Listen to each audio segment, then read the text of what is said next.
कार्रवाई के हवाले बिस्मिल्लाहिर्रहमानिर्रहीम इय्याका नअबुदु व इय्याका नस्तईन। जी, आज इस्लामाबाद हाई कोर्ट में खान साहब की और बुशरा बीबी साहिबा की, शाह महमूद कुरैशी साहिबा की दरख्वास्तें थीं। मैं बड़ा वाज़ेह तौर पर कहना चाहता हूँ कि हमेशा कप्तान इमरान खान के केसेस के हवाले से डिले टैक्टिक्स की गई। कभी जज साहब का पेट ख़राब है, कभी प्रोसिक्यूशन अवेलेबल नहीं है, कभी तैयारी नहीं है, कभी कोई प्रोसिक्यूटर बीमार है। आज भी उसी तरह से यहाँ पर बहाना बनाया गया। हम बड़ी वाज़ेह तौर पर कैटेगोरिकली ये कहना चाहते हैं कि कप्तान इमरान खान के केसेस में जल्द से जल्द इंसाफ दिया जाए। अगर एक फैसला भी मेरिट के ऊपर दिया जाता तो आज तक एक दिन भी ये केस कोई भी चलने वाला नहीं था। इन केसेस में यके बाद दीगरे जो सज़ाएं सुनाई गई, जिनमें ना वकील, ना डिफेंस, ना वहाँ पर शहादत का मौका कप्तान इमरान खान को दिया गया और एक ब्लैंकेट ऑर्डर किए गए जो पहले से लिखे हुए रखे हुए थे। जिस तरह तोशाखाना केस का फैसला रखा हुआ था, उसी का पार्ट 2, पार्ट 3, पार्ट 4 अपनाया गया। इद्दत के दौरान निकाह वाला केस, जिसमें कभी मुफ्ती सईद की तरफ से आपको पता है कंप्लेंट फाइल की जाती है और कभी वहाँ पर साबका खातून अवर बुशरा बीबी साहिबा के जो साबका खाविन है वो उनकी तरफ से दरख्वास्त दी जाती है और ये लोग प्लांट किए जाते हैं ऑन चौधरी टाइप के लोग जो इमरान खान के मुखालिफ हैं, हरीफ हैं। इमरान खान के जो हरीफ हैं वो केस करेंगे या एविडेंस कहीं पर पेश करेंगे तो क्या वो खान साहब के हक में बयान देंगे? बल्कि जब वो एक आपका मुखालिफ होता है उसने तो आप पर इल्ज़ाम तराशी करनी है, लेकिन ये अदालतों का काम होता है कि उनको देखना कि क्या वो केस काबिल समाअत हैं या नहीं। ये केसेस के फैसले इसलिए उस वक्त दिए गए कि लोगों के अंदर तासर पैदा किया जाए कि कप्तान इमरान खान तो बाहर नहीं आ रहा, तो लिहाजा कौम मायूस होकर वोट ना दे। कप्तान ने बड़ा वाज़ेह तौर पर कहा था कि खंबे को मैं टिकट दूंगा तो खंबा जीतेगा। आपने प्रैक्टिकली देखा कि कप्तान इमरान खान के टाइगर्स या ख़वातीन जिनको टिकट दिया गया, आपने देखा कि वाज़ेह तौर पर पूरे पाकिस्तान में आपने देखा कि अगर MP का हल्का है तो 30-30, 40-40 हज़ार से लोगों की लीड है और अगर MNA का हल्का है तो 1-1 लाख से लोगों ने लीड हासिल की, लेकिन उन्हें हरा दिया गया। कहा गया कि नहीं, आप जीते नहीं हैं, आप हारे हुए हैं। फॉर्म 45 हमारे लोगों के पास मौजूद है।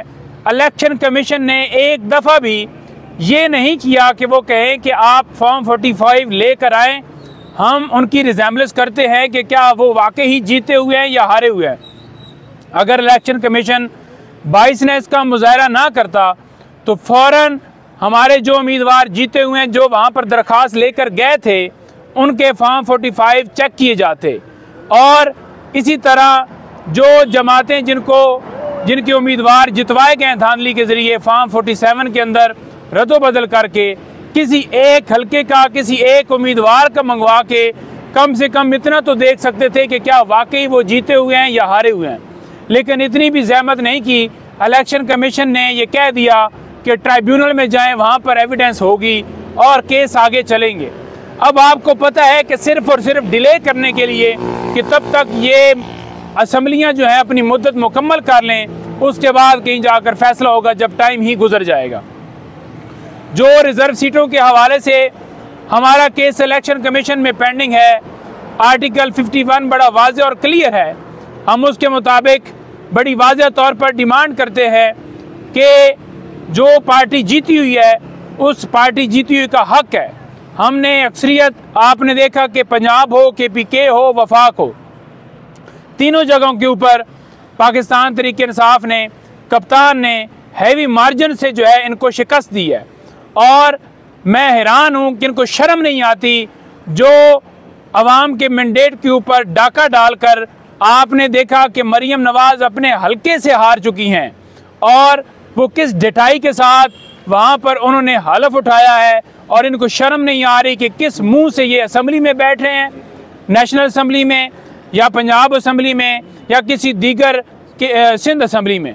सिंध में भी हमारी 22 सीटों के ऊपर डाका डाला गया, 20 सीटें कराची से, 2 सीटें हैदराबाद से, इसी तरह बलूचिस्तान में 3 सीटें हमारी, इस्लामाबाद में 3 सीटें हमारी जीती हुई, जो कहा गया कि आप हार गए हैं।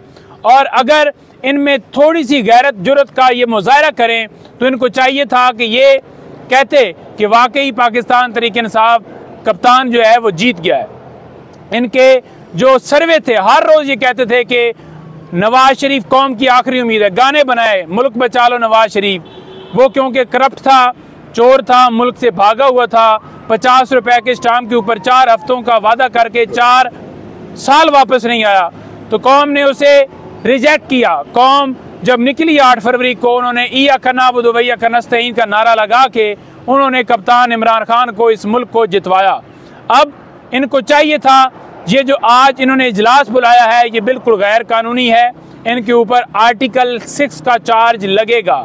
बड़ा वाज़ेह तौर पर कहना चाहता हूँ कि जब असम्बली पूरी ही नहीं है, जब रिजर्व सीटों के हवाले से मामला इलेक्शन कमीशन में जान के इलेक्शन कमीशन ने लटकाया हुआ है, पेंडिंग रखा हुआ है, तो किस कानून के, किस आइन के तहत ये इजलास बुलवा सकते हैं? वो सदर का इख्तियार था, सदर ने ही इजलास बुलाना था।